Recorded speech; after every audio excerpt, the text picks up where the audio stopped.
Ben, ça va être parti là. On va faire la suite de la vidéo comme prévu. Donc là, j'ai préparé en fait les unités. Comme on a dit, là, ce sera à chaque fois les unités qu'on placera dans les dizaines, vingtaines, etc. Donc vous voyez que on peut aussi, après je vous montrerai, puisque je vous en ai parlé, de l'asymptotique des nombres premiers, c'est-à-dire que eux, ils le font par centaines. Dans même les pages que j'ai mis dans les mises à défaut, parce que là justement c'est de remonter, en fait, de remettre les nombres qu'ils ont utilisés comme multipliés ou comme dans la preuve par 3, par 11, donc c'est des multipliés, les remettre à leur place vis-à-vis des NP ici que j'ai dit, les 1, 2, 3, 5 et 7. Okay, mais sachant que tous les nombres qui sont relatifs dans ces facteurs-là, dans leur additive, puisqu'il faut comprendre que moi je vous apporte que quand vous faites cette fois 7, par exemple, sa racine carrée, okay, on arrive à 49. Mais il faut comprendre que 7 et 49, c'est des paquets de 1, puisque automatiquement, il est en relation avec 1. Il n'est que son quotient, c'est 1. Donc c'est 1 qui est multiplié par 7 et 1 qui est multiplié par 49 finalement. Vous comprenez, puisque c'est le logarithme entre le numérateur et le dénominateur. C'est ça que je vous présente, moi, à chaque fois dans ces feuilles-là. Pour que vous compreniez, en fait, un système de logarithme, c'est basé que sur A et B, par exemple, en divisant ou en multipliant, ça dépend. Donc, moi, on pourra dire que c'est finalement le produit qui devient, on va dire, le composant dans l'unité, la tête d'épingle, c'est-à-dire que c'est la circonférence qui prend, en fait, après la forme des quotient, tout simplement. Donc, on peut le faire à n'importe quel de l'échelle de ses successeurs, par exemple. Donc, 25, 55, 65, 85, tout ce que vous voyez en vert, c'est des NP5, c'est-à-dire que il n'y a pas 15, il n'est pas une P5, vous comprenez ça? C'est très important. C'est-à-dire qu'il n'y a que des plus 5 qui arrivent à faire ça. Tu ne peux pas, avec une autre unité, composer, recomposer par une suite de plus, par paquet de 5. Il n'y a que le facteur 1 qui arrive à 5, okay, et ensuite tous ces facteurs 1 qui font 25, qui font 55, etc. Mais ceux-là, voilà, ils sont ici dans le log. Donc les facteurs 5, fur et à mesure, entre eux, vous comprenez que ici, quand on les compose, en fait, les deux avec justement les NP1, les NP2, les NP3, les NP5, donc les verts, et les NP7, donc c'est la suite logique. Bon, là, je vous les ai séparés ici pour qu'on les détermine. Je vous montre qu'on peut justement les prendre dans les familles des facteurs. Donc voilà, vous voyez, ça c'est vis-à-vis toujours du 2. Donc là, vous avez le 5 et le 7, le plafond. Donc voilà, on retrouve 49, 77. Ça, c'est les premiers, hein, à 2 chiffres. Hein, il n'y en a pas d'autres à chaque fois, hein, ici. Ok. Donc ça replace les nombres et on reprend ici en fait des résultats qu'on va replacer. Ceux-là, ils vont déterminer que c'est simplement des nombres décomposés, ceux-là. Ok. Donc 50 et 110, il est lié à 25 et 55. Vous comprenez? Donc quand on le lie au NP2, au quotient 2, et qui est lié à 1, 2 aussi. Hein. Vous comprenez? Puisque 1 devient facteur 2 pour faire 2, et ainsi de suite. 22, c'est 11, donc tous les facteurs 1, 11 devient 22, 13 devient 26, vous comprenez? Pour 3, bah c'est ce que je vous explique. C'est ce qu'on va voir là tout de suite. Donc ça replace après, comme je vous l'ai montré, en fait, sur ce tableau, qui est finalement magique, parce qu'on arrive avec ça, avec ces systèmes que je vous ai montrés ici des logarithmes. Ça, c'est ce qui permet de montrer comment on peut traiter séparément les choses et les replacer de manière constructive ici. Comme je vous ai dit, nous, aujourd'hui, on va s'occuper de ces branches-là. Sauf que là, je les ai séparées, je vous ai rajouté que le 9, comme on avait fait la dernière fois. Sauf que maintenant, je les ai tous mis, les unités. Donc, je vous ai bien dit que le 4 et le 9, ce sont des racines carrées. C'est les unités racines carrées. Et après, il y a le 8 qui a 2 racines carrées de 4. Okay. Après, le 6, c'est 4 plus un rayon, finalement. Ou bien un autre rayon vis-à-vis des diamètres si on part d'ici. Donc vous comprenez, c'est ça le principe, comment on revient à chaque fois à l'intérieur pour voir qu'un seul composé et recomposer, créer un logarithme avec tous les ensembles. Donc c'est ça le but après, c'est de vous faire comprendre pourquoi ces formulations sont importantes, parce qu'elles divergent dans leur explication méthodique pour arriver finalement à ce logarithme, à avoir que des résultats uniques. Okay, c'est ça le but final, et de montrer l'ordre des choses ici maintenant, okay, qui est lié à la fonction, tout simplement. Donc c'est des équations, hein. On formule ça par des équations. Donc c'est ce que on montre en gros dans un théorème, c'est même la définition même des calculs qui fonctionnent. Donc vous comprenez que moi, ici entre 0 et 1, il y a des mesures, il y a les décimales, mais il s'arrête à 0. Hein, cette valeur-là est exactement la même que ce qu'il y a entre les deux ici. Donc c'est des plus 1, plus 1, plus 1, plus 1 à chaque fois, tout simplement. Donc maintenant, on peut déterminer dans les décimales, s'arrêter pile poil à 0 en ayant tous les quotients. C'est-à-dire que c'est 100 milliardièmes de 1. Hein. Donc là, c'est 200 milliardièmes, 300 milliardièmes, 400 milliardièmes, 500 milliardièmes, 600, parce qu'on redécompose tous ces nombres-là, en fait. Vous comprenez? Donc il faut comprendre que si je les calcule que en unités entières, on parle bien de 100 milliards. Hein. Ok? Juste entre 0... Pour passer tout ce nombre-là dans un intérieur et qu'il devient plein et noir, on va dire, hein, donc ça reprend un 1 finalement, puisqu'on aura décomposé, on aura tout replacé dans un sens, ah ben là on pourra dire qu'ici le 0 deviendra bleu. Vous voyez? Donc on a créé de la fonction à ces ensembles, de l'unité. Donc j'explique que le 0, en fait, symboliquement dans les maths, c'est le seul qui n'a pas d'angle. Okay? Donc il représente en fait le volume de n'importe quelle quantité. Quand elle est finie ou pas, par exemple, même avec des restes, puisque ça peut être un nombre compliqué avec des décimales. Hein. Ça ne change rien. C'est justement la circonférence. Il faut trouver après ce système-là qu'on vous montre avec ces rapports ici, qui sont finalement ici, ça représente un rayon qui devient un diamètre, etc., etc., etc. Par rapport à ce qu'on décompose aussi à l'intérieur aussi. Il ne faut pas oublier que ça va jusqu'à... En fait, moi, dans les calculs, j'ai trouvé ça, je l'ai mis plusieurs fois, c'est 1 degré divisé par 9. Là, on est dans la transformation ici. C'est-à-dire que dans le quantique, à cette échelle-là, c'est en train de se modifier tout le temps. C'est tellement rapide, là, ici, c'est tellement rapide qu'on ne peut pas parler de notion de seconde, image par seconde, etc. On peut parler que en dessous les degrés.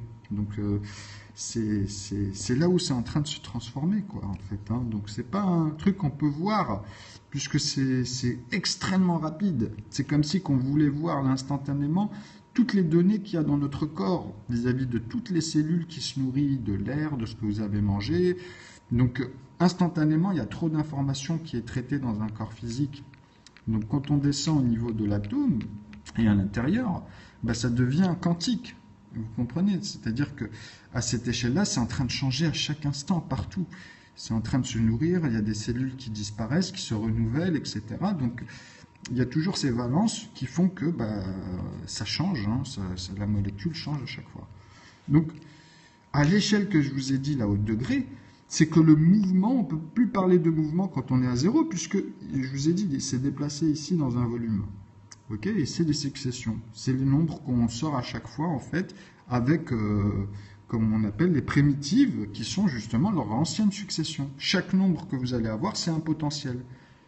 Une somme ici, une somme, c'est le potentiel aussi. C'est le produit, finalement, et c'est toute la somme de la fonction qui est là, à chaque fois. Okay. Donc il y en a qui divergent. Le but c'était de trouver justement un logarithme avec tous les ensembles pour pouvoir à chaque circonférence avoir tous les rapports des ratios ici. Tous, sans exception. Pas oublier un seul. Donc oui, ça forme une forme de tornade, comme je dis souvent, qui est très complexe à voir, à visualiser, parce que ça dépend. C'est vraiment, c'est trop beau en vrai. Il faudrait une machine pour vraiment voir la structure de nœuds, par exemple. Donc on s'en approche finalement dans les ensembles des mathématiques, hein, surtout ces dernières années. Donc tant mieux. Hein. Alors voilà ce qu'on va faire là, après cette explication, c'est que maintenant, on va revoir ce qu'on avait vu hier, ici, en fait, enfin dans l'autre vidéo, sauf que là, je le fais de manière un peu plus propre, ce qu'on avait vu ici, vous vous souvenez, justement, avec 26, sauf que là, je vous avais expliqué, comment dire, je vous avais expliqué dans des lignes, c'est-à-dire qu'on avait parlé d'une autre divergence, pas l'ordre naturel, mais pour montrer que quand on utilise le numérateur et les produits par rapport à l'emplacement, c'est pour ça que je vous ai dit, moi ici, il n'y aura que des unités, il n'y aura jamais des deux nombres. Ça, c'est d'autres divergences. C'est comme on regarde après dans la structure, on peut se dire ça, quoi. Mais la structure, pour avoir, comme je vous ai dit, toutes les sommes ordonnées, et un seul logarithme ici, il faut être au plus diminutif des quotients, qui sont les composants, en fait. C'est la clé. Okay, pour avoir tous les composés, quand vous composez justement entre, comme je vous ai dit, 2 et 5, on va avoir les 10, on va avoir les 15, avec 3 et 5. Vous comprenez? Donc voilà, et 25, c'est la racine carrée de 5. Donc si vous faites la racine carrée des entiers au départ, vous allez comprendre que si vous les multipliez à chaque fois par eux-mêmes, vous avez au fur et à mesure les racines carrées des entiers. Vous voyez? Donc vous allez replacer ceux qui sont en dessous de 9 fois 9, 81. Donc vous allez avoir 80, vous allez avoir 79, etc. Sachant que les nombres premiers, comme 79, on sait qu'il est premier, donc automatiquement, celui-ci sera avec des décimales qui sont liées entre 0 et 1. Et jamais en dessous de 0, jamais, comme par hasard, moi je les ai tous au degré près et à 100 milliardième de 0 vis-à-vis de 1. Hein. Donc 200 milliardièmes, 300 milliardièmes, etc. Parce que si je fais 100 milliardièmes de 7, ben je vais arriver à 10 chiffres après la virgule, mais sur le dixième, ça sera 7 degrés, qu'il faudra encore que je le fasse 8 fois, parce que de 7 à 6, de 6 à 5, et de 1 à 0. Vous comprenez? Donc 1 degré, ben c'est bien 100 milliardièmes de 1. Donc de 2, c'est 200, etc. Donc vous comprenez mon système, il est homogène dans tous les calculs internes, puisqu'on les retrouve tous. C'est pour ça que je vous dis qu'on a besoin déjà simplement de comprendre les nombres de chiffres en utilisant ce système-là avec les nombres de 2 chiffres, les nombres de 3 chiffres, ça va vous suffire. C'est vrai que vous allez vouloir après arriver à 1 milliard, 100 milliards pour comprendre les fractales que vous allez commencer à concevoir à l'intérieur, juste en vous déplaçant dans la structure. Vous voyez, c'est des zones quadriatiques que vous bougez dans une perspective et à partir de là, bah, vous voyez les choses et vous pouvez les renommer ou dire simplement en le bougeant I dans les quadriatiques des ensembles, sur leur degré, des points, hein, bah, vous pouvez dire que sur cet ensemble, tant d'ensemble, bah, comme je fais moi souvent avec I divisé par 2 pour dire que c'est 90 degrés. Okay, donc 90 degrés, c'est 0,8 chiffres et arrivé à 8 chiffres, tu mets 90 degrés. Ok, donc les deux derniers chiffres, c'est 90. Voilà, donc il y a un 9 que des 0 finalement. Donc, qui est avant-dernier. À l'unité, hein, parce qu'après, quand on parle en décimale, il faut toujours voir l'unité. Hein. Et l'unité après la virgule, bien sûr, c'est les entiers, on s'est compris. Donc c'est tout, c'est juste ces échelles-là à bien distinguer. En fait, l'aval, qui est 0, donc ce qu'on va calculer de 0, c'est le départ d'un point, de toute façon, automatiquement, que ce soit au niveau d'une droite concrète ou que ce soit de 2 points, c'est-à-dire entre 2 montagnes, la distance, 2 points les plus hauts, par exemple. Vous voyez, voilà, ça permet simplement de faire ces contextes-là, de les reproduire dans les mesures. Donc voilà les produits qu'on a vus tout à l'heure, que je vous dis finalement ce sont des quotients et des facteurs. Hein. C'est dans les successions, après ça bouge, quoi. Donc ça crée des logarithmes. Hein, des arithmétiques, c'est ce qu'on apprend, voilà, parce que ça se compose qu'une seule fois d'une manière méthodique. Okay, donc ça donne des familles de facteurs. Donc bien sûr que moi j'aurais aimé, comme je vous ai dit, changer la profondeur dans 4, j'aurais aimé changer de couleur 4, 6, 8 et le 9 et le 0 pour tous les distinguer finalement. C'est-à-dire ici dans les racines carrées, hein, mais par rapport voilà, à leurs successeurs, donc une double profondeur. Ok, bon, sinon avec la loi de la colorimétrie, où bon, elle va changer aussi, ça je le sais, enfin elle va s'améliorer, quand je dis elle va changer, c'est qu'on va l'élever. Hein. Donc il y aura des petites choses qui vont changer automatiquement, mais dans l'essentiel tout est là, et effectivement, c'est une élévation. Hein. Donc, ces principes-là permettent d'avoir en fait une chose très simple vis-à-vis des suites logiques. Donc là, ce qu'on va faire, c'est comme je vous ai dit, bon, pour moi, ça va vous paraître moins évident pour ceux, par exemple, qui viennent et qui découvrent. Mais ceux qui suivent, ils vont voir que finalement, ici, en regardant que c'est les principes des unités, donc je vais mettre 11 automatiquement. Donc celui-ci sera premier, mais pas 12. Ok? Donc là, on va mettre que les nombres premiers qui sont liés à 1, à 2, à 3, à 5, à 7. Ok? Mais qui vont avoir, effectivement, comme je vous ai dit, l'unité 9, l'unité 7, l'unité 5, l'unité 3, l'unité 2 et l'unité 1. C'est-à-dire, en unité, il y aura toujours cela. Et après, il y aura les dizaines, etc. Et c'est pour les distinguer. Comme 15 et 25. Comment on peut remarquer pourquoi c'est la même chose, hein, c'est exactement la même chose que ce que vous allez voir pour chacun. Il y a des règles qui sont très simples.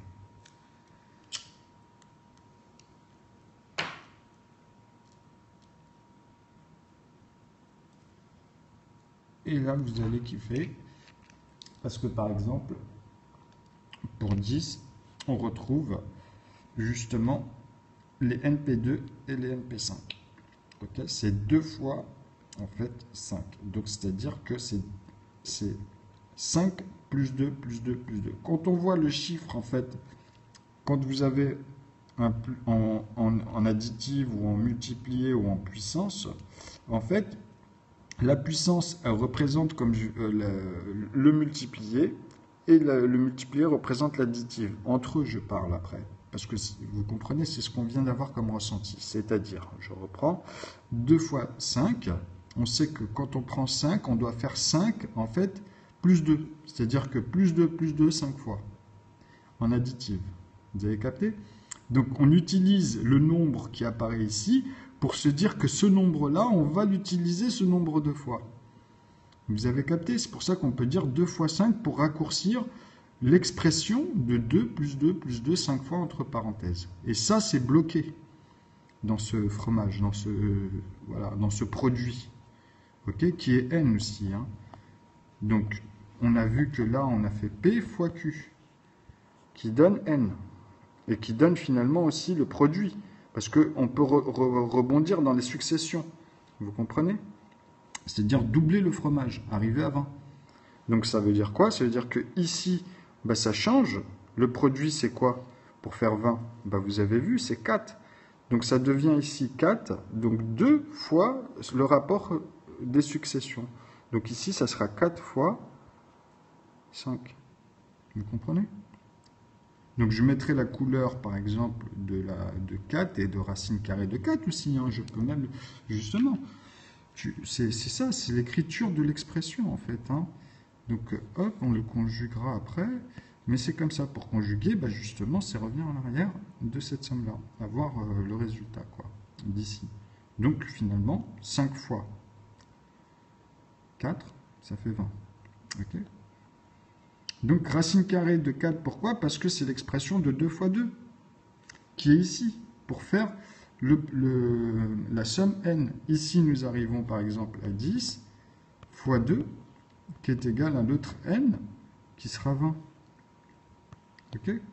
Donc ici, nous pouvons mettre dans la succession que là c'est 20, finalement, de ce racine carrée de 4 fois 5. Donc 5, c'est un NP5, hein, c'est le premier, c'est l'unité des NP5, hein, c'est le composant. Et lui, c'est l'unité en fait des 1. C'est pour ça que quand je vous les ai séparés, c'est pour vous montrer en séparant. Mais en vrai, vous verrez que c'est magique. Hein. Vous allez voir que le logarithme, finalement, c'est un truc de dingue. C'est une ligne, finalement.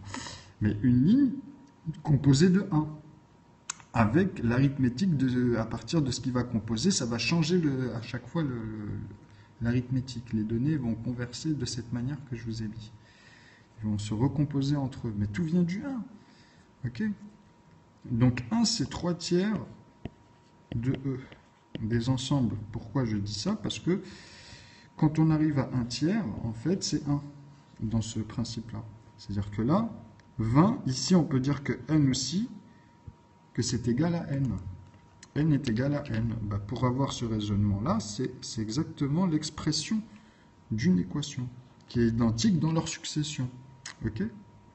Donc ici, c'est pareil.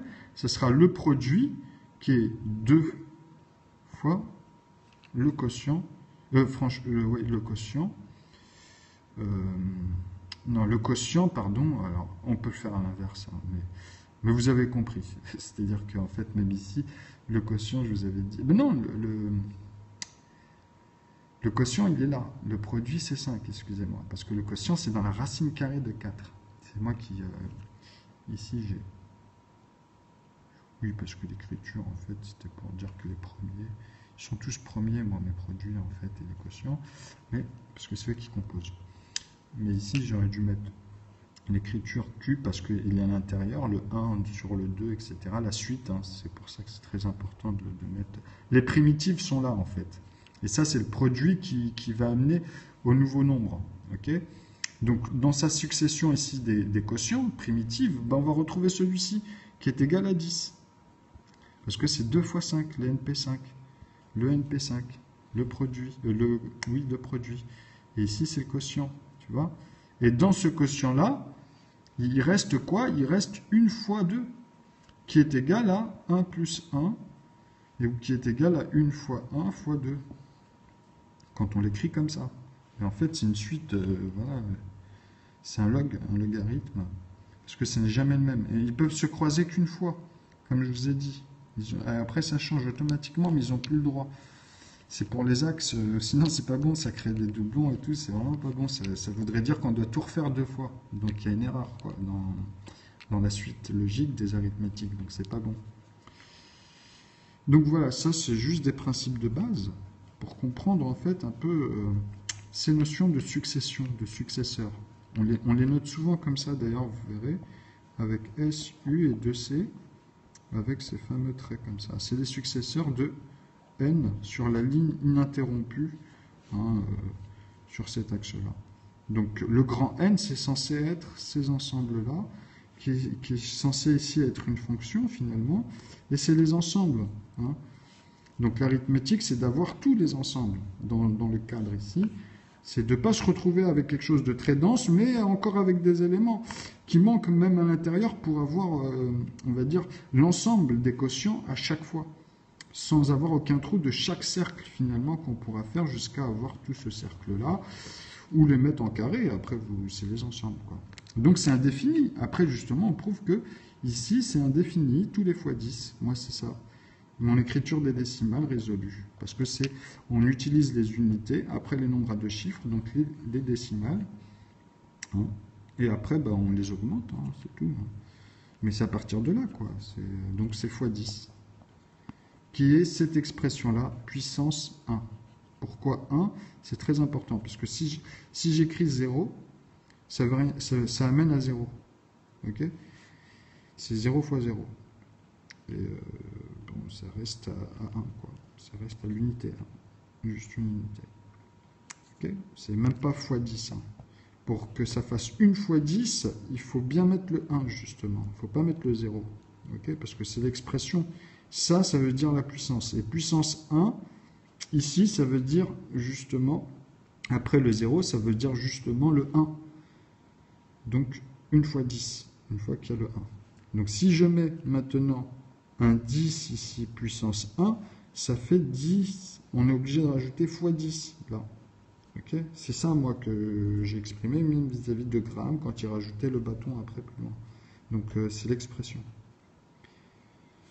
Bien sûr que ça peut déterminer de manière très méticuleuse entre 0 et 1, justement. Et par la suite. Des successions de chaque degré et plus long de chaque entier, finalement, puisque c'est les mêmes lois qu'on a intégrées pour vérifier si ça marche partout dans tous les décimaux jusqu'à trouver ce fameux 0 pour le déterminer dans le métrique. Ça va nous permettre d'avoir des raisonnements et des tableaux bien plus simplifiés que ceux d'aujourd'hui, même pour l'azote par exemple. Alors que j'ai bien compris leur système. Ils s'approchent de plus en plus justement à ce que j'expose, c'est ça qui est dingue. Mais comme eux après ils ont leurs termes, ben, il faut s'habituer à ça surtout. C'est pas un souci puisque bon, c'est les calculs qui importent, c'est les mécaniques de les comprendre, de savoir les faire. C'est d'abord ça et après, voilà. Donc bon, les successeurs, maintenant, ici vis-à-vis des nombres NP qu'on a vus là, Ben, c'est ça. C'est pour ça que l'équation que je vous ai dit n est égale finalement à q fois p. Ou p fois q, hein. On peut le faire hein, comme ça ou comme ça. C'est dans un sens ou dans un autre. Tu peux le regarder, c'est toi qui a tourné en fait pour voir d'un côté ou d'un autre. Hein, mais c'est pas, ça ne change rien au résultat. Donc voilà, les racines. Okay. Bon, maintenant on va les installer. On va s'amuser à les installer. Donc là, vous allez voir que même dans la vidéo sur les nombres premiers que j'avais mis avec Albert, ben là, on ne parle plus de multiples de 11 ou de multiples de 13 ou de multiples, puisqu'ils sont liés aux familles de 3 et de cela. Donc oui, il se posait la question s'il y avait des nombres premiers pairs. Ben voilà, j'ai dit oui, puisque c'est tout cela multiplié par 2. Et cela divisé par 2, ben on tombe sur les nombres premiers, automatiquement. C'est ça le raisonnement. Donc factoriel en plus. Donc ici, j'espère que vous avez compris comment déterminer. Donc la puissance, c'est le nombre de fois qu'on va mettre le nombre qu'on trouvera ici. Ok? Et le nombre qu'on trouvera ici, c'est le nombre de fois qu'on fera de plus à ce nombre-là. Il est là le raisonnement. Donc ça, c'est vraiment, des fois justement, même dans la dernière vidéo, comme l'opération se répète, des fois j'amalgame parce que j'aime bien simplifier à l'unité, tu vois, et des fois, bon, c'est question numérique, théosophique. Après, dans la facilité de voir les racines, ce qu'elles représentent. Hein. Donc bien sûr que c'est exponentiel. Donc voilà, alors ici on va mettre, on a vu pour le 10, hein, là on va mettre que les 11. Bon, ça c'est l'unité, le 1, j'aurais dû le mettre vraiment pour que ce soit bien pratique au-dessus du 1, voilà, mais bon, c'est pas un souci. Donc vous avez vu que celui-ci, on sait qu'on ne peut pas le diviser par d'autres, sinon on tombera à 10, hein, si, vous voyez, vous êtes obligé de faire -1 pour avoir justement le même rapport que celui-là. Mais quand il y a 11, il est indivisible que par lui-même, pour faire justement, comme je vous ai dit, 11 plus 1 plus 1 plus 1, mais entre parenthèses, puisque c'est un bloc. Okay, c'est un entier premier qui a ce quotient-là. Il ne peut être à l'intérieur divisé que par des plus 1 ici. 11 fois. Ok, vous aurez 11 cubes, ou après vous pourrez faire des 11 triangles comme ça, avec le sinus, cosinus et l'hypoténuse arrondi. Mais ça revient au même. Après, vous pouvez couper ici, les rassembler en pâte à modeler, vous verrez, vous reformulerez, et vous aurez exactement C plus 1. Ok? C'est comme ça qu'il faut comprendre sur les ensembles. Donc, 13, on le note en noir. Hein, c'est le prochain. On sait que 12, on peut le composer avec 6. Donc, il y a déjà un facteur de trop. Hein. Il y a le 2, le 1 et il y a le 6, donc pas besoin. On sait que celui-là, on ne va pas le noter pour le moment. On a dit que les nombres premiers qui sont liés à 1, 2, 3, 5 et 7. Les autres, il n'y en a pas, je vous l'ai dit. Hein. Par contre, on va noter toutes les unités de 9. Donc, tiens, on va commencer par ça. Comme ça, c'est plus facile en vrai. 19, on sait qu'il est premier. Il est facile à voir, celui-là. Hein. 19. 29, on sait qu'il est premier. Donc 29. 39, ben non, puisqu'on sait que 36, ça fait 3 et 6, ça fait 9, théosophiquement et numériquement. Donc on sait que là, à partir de là, c'est pas bon. Il faudrait que ça fasse 11, 2, ou bien il y a deux particularités. Je vous les expliquerai au fur et à mesure. J'ai déjà donné des détails. Donc ça, c'est pour, même en un chiffre, on peut savoir justement le nombre de composants. Et par rapport au nombre ici qui s'ajoute, c'est l'unité qui importe. Donc 36 et 39, c'est lié à 3. Il est lié au rouge. Donc je le note en rouge. Parce qu'on sait que 3 fois 10, ça fait 30. Après, il y a 3 fois 3, 9. Donc c'est simplement lié au nombre premier. Hein. Donc c'est lié à 13. 3 fois 13, si on veut faire, quand il passe par 13, voilà. On compose ce nombre-là. Donc il est lié qu'au facteur 3. Il ne peut pas avoir d'autres éléments. Dans ce cercle, et c'est plus 3 ici à l'intérieur, comme je vous ai montré en haut. Et après, c'est les successions de cercles qui peuvent changer, et puis on peut amener tous, on fait comme on veut après. On prend après les cercles qui sont liés. Donc le meilleur, c'est celui-ci, comme je vous ai dit, parce qu'ils les comportent tous. 18, 8 plus 8, tu vois, ou 8 plus 9, tu seras en dessous. Automatiquement, tu seras 17 avec 8 plus 9, puisqu'il y a un rapport de 1. Mais 8 et 8, c'est 16. Donc il y aura justement, tu perds 2. Tu vois? Et c'est pareil à chaque fois quand tu vas additionner. Donc c'est un arbre niveau vis-à-vis des liens, vis-à-vis de les 3 qui font 3 et 3, 6, après 9, après 12, hein, pour les paires. Donc il y aura le 12, après il y aura le 15, parce que 12 plus 3 ça fait 15, plus 3 vous savez que ça fait 18, donc 1, 8, 9, il y a le lien ici aussi. Avec 21, il y a le lien, donc 3 fois 7 avec cela, tu comprends? Donc c'est simple à voir ces trucs-là, 21, après tu fais 20, plus 3, 24, donc tu vois, plus 3, donc tu as 27, ah tiens, encore 9, 9, 9, donc il est attaché à tous les 9 en plus, puisque c'est sa racine carrée.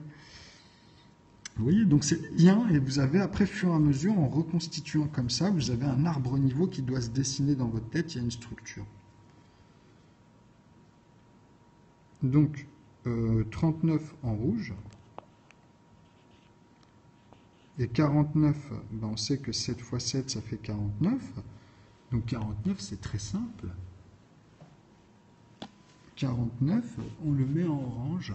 Alors, où est-ce que j'ai mis mon feutre orange? C'est vrai que ça demande de la concentration, il faut que les gens soient un minimum motivés pour ce genre de choses. C'est pas... Alors, excusez-moi, là, je cherche un feutre que j'ai égaré tout près de moi, puisque je n'ai pas bougé, je l'avais il y a quelques minutes. Oh, où est-ce que t'es? Ah, voilà. Donc, 49.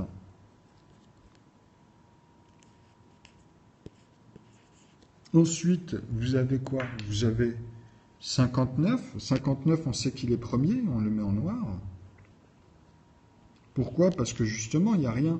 Ici, si vous faites, par exemple, même pour le 7, vous savez que 7, vous allez arriver à 49, plus 7, bah, c'est simple, ça fait 56, plus 7, vous allez le dépasser.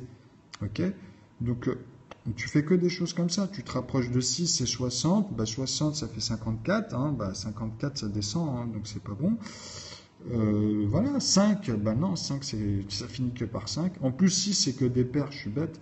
8, tout cela, tu les enlèves, c'est que des paires. Ici, c'est un impair. Donc, c'est très simple. C'est vraiment, ça va très vite avec l'unité, là. Donc, tu sais qu'il n'y a pas d'autres composants. Donc, c'est parfait.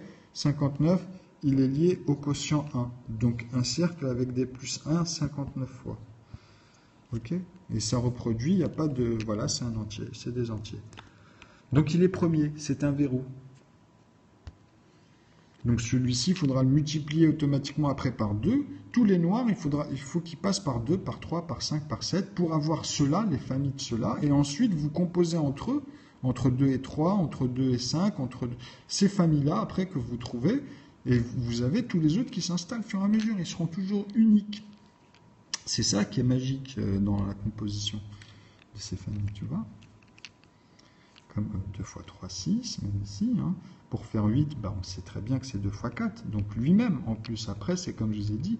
Donc, il n'y a que les NP2, en fait, d'ailleurs, qui sont productifs. C'est ceux-là, en fait, qui servent. Tu ne feras jamais de NP avec des NP2. Tu vois? Tu comprends? Il faut utiliser NP2 avec NP1, NP2 avec les autres pour aussi tomber. C'est pour ça qu'il a été amalgamé. Et d'ailleurs, pour nous, c'est plus facile, puisque c'est plus abondant de trouver des composés, et c'est plus dur d'avoir des composants. Et tout est là. Tout est vraiment dans cette phase.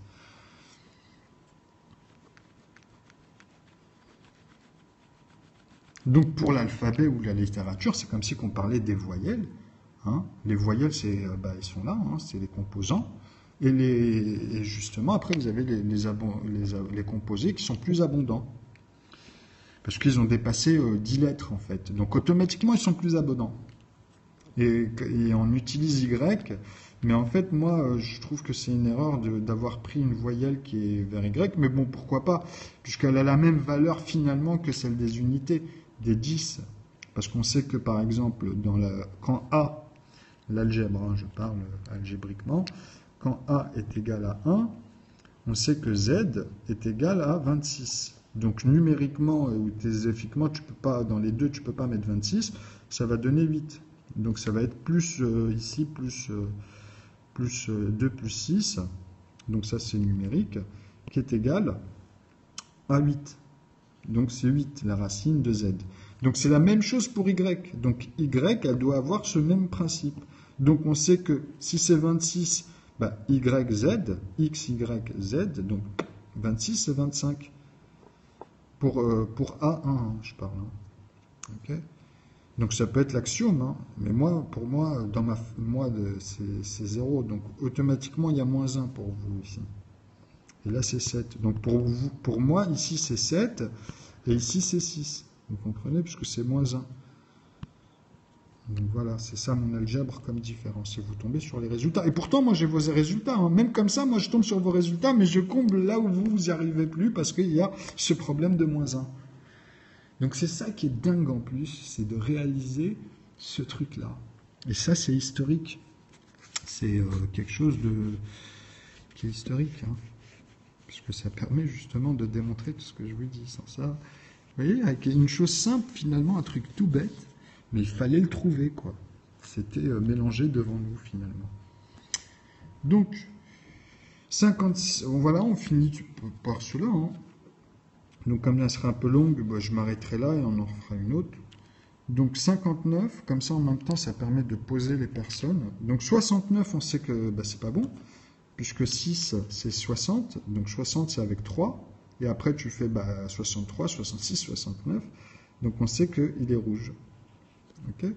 Voilà comment on redistribue 79. 79, même avec 7, ça va faire 77. Ah, il y a un 2. Vous voyez, le fameux 2. 79, il est premier.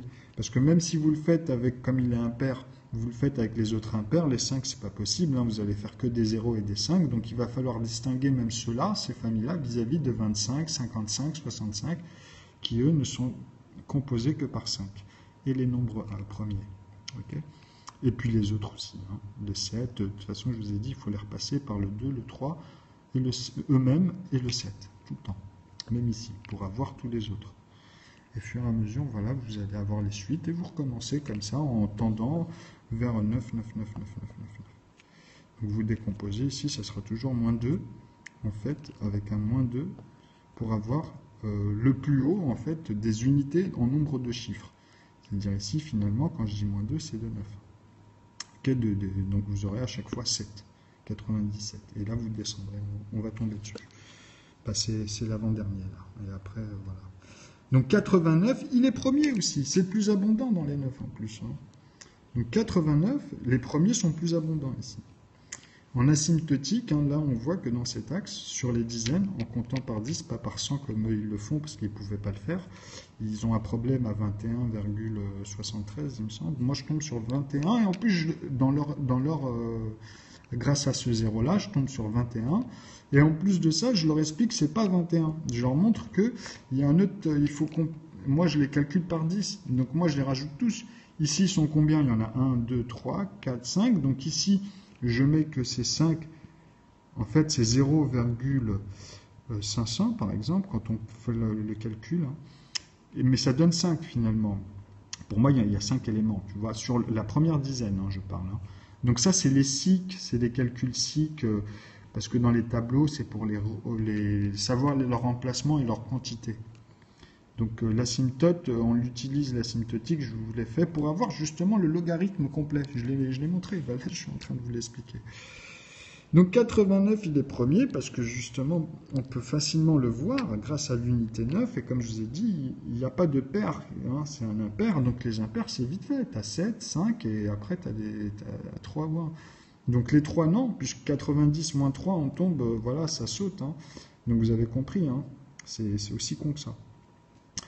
Donc, voilà les méthodes pour les voir facilement, comme ça. Tac, après le 5, c'est pas bon. Le 7, bah, 7 c'est 70. Vous faites même 14, vous allez tomber sur 84. Et là, vous allez sauter. Vous allez faire 81, 88. Hop, et vous allez sauter. Donc 88, tu vois.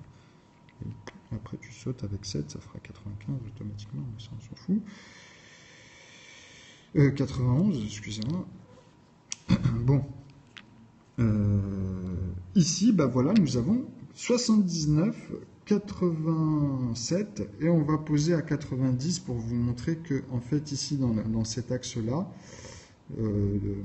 ce sera le dernier 97, et qui sera avec le 7 ici, d'ailleurs.